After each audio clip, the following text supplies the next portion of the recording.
നിയമവാഴ്ച നടപ്പാക്കി. അത് നിഷ്പക്ഷമായി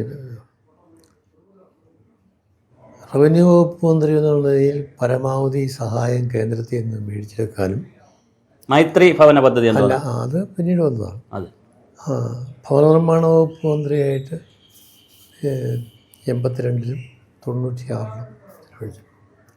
അപ്പം ഈ ദുർബല വിഭാഗങ്ങൾക്കുള്ള ഭവന നിർമ്മാണ പദ്ധതി വലിയ തോതിൽ നടപ്പാക്കി ഏറ്റെടുത്തത് എനിക്ക് ഏറ്റവും ഒരു നിർമ്മിതി കേന്ദ്രം തുടങ്ങുന്നതിൽ സാറിന് വലിയൊരു പങ്ക്. അനന്തബോസിനെ വെച്ചിട്ട് ഇന്നത്തെ ഗവർണർ ആയിട്ടിരിക്കുന്ന ബംഗാൾ ഗവൺമെൻറ് അദ്ദേഹം കളക്ടറായിട്ട് നിർമ്മിതി കേന്ദ്രം ഞാൻ തന്നെ ഇവിടെ റൂർക്കിയിൽ പോയി അവിടെയുള്ള ഒരു മോഡൽ നിർമ്മിച്ച ചിലവ് കുറഞ്ഞ നിർമ്മാണ പദ്ധതികൾ ഉണ്ടാക്കുക.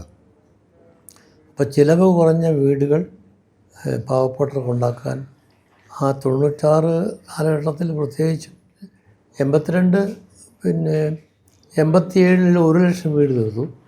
പിന്നീട് 4 ലക്ഷം വീടുകൾ തീർത്ത് കൊടുക്കാൻ കഴിയും. അതൊരു നമുക്കൊരു സാറ്റിസ്ഫാക്ഷൻ തരുന്നൊരു